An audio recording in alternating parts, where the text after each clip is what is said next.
Le Grand Matin Sud Radio, 7h-10h, Jacques Cardoz. Soyez les bienvenus, il est 7h42 sur Sud Radio. On vous accompagne tout au long de la matinée, bien entendu, avec ce contexte de canicule qui pèse sur toute la France. Et on posait la question ce matin de cette gestion de la canicule, de cette proposition de Marine Tondelier. C'est d'ailleurs notre sondage, vous pouvez voter sur X et sur YouTube, c'est notre sondage. Faut-il passer à un congé climatique de 5 jours. On va vous expliquer, dans Sud Radio vous explique, ça tombe bien, quelle est cette mesure très exactement, et surtout la question de fond, c'est de savoir comment on allie le travail et la chaleur. Alors on est avec Élise Nakarato. Bonjour Madame Nakarato, vous êtes responsable chez Oxfam du pôle inégalité climatique. Un mot d'abord sur cette proposition de Marine Tondelier qui propose la même règle qu'en Espagne. Là-bas, en cas d'alerte météo, l'employé peut décider de rester chez lui et de bénéficier d'un congé payé d'une durée maximale de 4 jours. Est-ce que vous êtes d'accord ou pas avec cette idée ? Nous, on pense chez Oxfam que le congé climatique, ça peut être une bonne solution en complément d'une réforme du droit du travail. Parce qu'en Espagne, par exemple, ce congé climatique, il a été mis en place suite aux méga inondations qu'il y a eu il y a 2 ans. Tout à fait. Que le changement climatique, il augmente tous les extrêmes climatiques, donc vagues de chaleur, mais aussi inondations.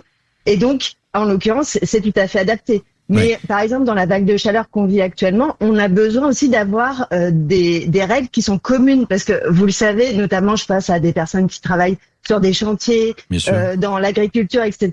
Il y a des salariés, mais il y a aussi des auto-entrepreneurs, des intérimaires, etc.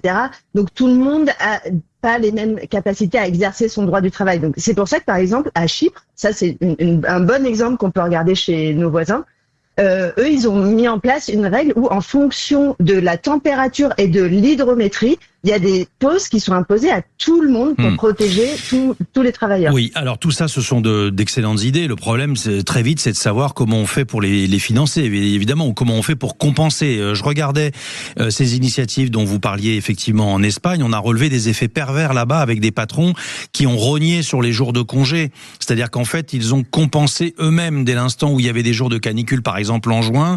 On récupérait une journée ou 2 journées au mois d'août. Ça, c'est pas forcément idéal pour ceux qui nous écoutent et qui se disent moi j'ai pas envie qu'on m'impose non plus un jour de congé quand j'ai pas envie de le prendre en fait. Donc concrètement c'est difficile à mettre en place, c'est ça que je veux dire. C'est pas très difficile à mettre en place et surtout nous ce qu'on propose chez Oxfam, c'est de financer les congés climatiques ou l'adaptation du code du travail ou bien l'adaptation en fait de nos infrastructures. Nous, on a calculé. Mais de les financer comment ? Les financer comment ? Nous, on propose d'appliquer le principe pollueur-payeur. C'est-à-dire que, en fait, il y a des entreprises, il y a des individus qui sont responsables de cette crise climatique. C'est pas un truc qui nous tombe sur la tête comme ça, par hasard. Par exemple, l'entreprise Total Energy, son business model, c'est de créer la crise climatique.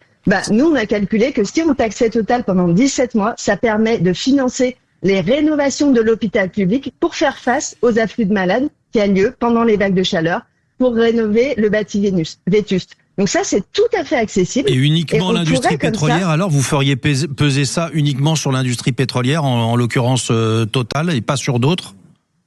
Le changement climatique, il est dû principalement aux combustions des énergies fossiles.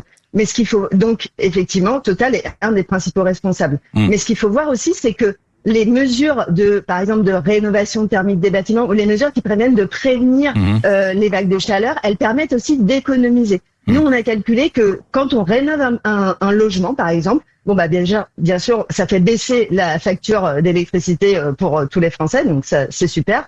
Ça fait baisser nos émissions de gaz à effet de serre. Mais aussi, ça permet d'économiser 400 € par an, par personne, de frais de santé. Parce qu'on est moins malade, parce qu'on a moins de maladies rénales, parce qu'on a moins de maladies respiratoires. Donc, en fait, c'est des investissements. D'accord. Selon un de vos rapports, 36% des travailleurs sont déjà exposés, il faut le dire, dans l'Hexagone à des épisodes de chaleur extrême. En 2025, notamment, il y a eu plusieurs accidents mortels. Qu'est-ce que vous pouvez nous dire à ce sujet ? Quel est l'état de la situation aujourd'hui ?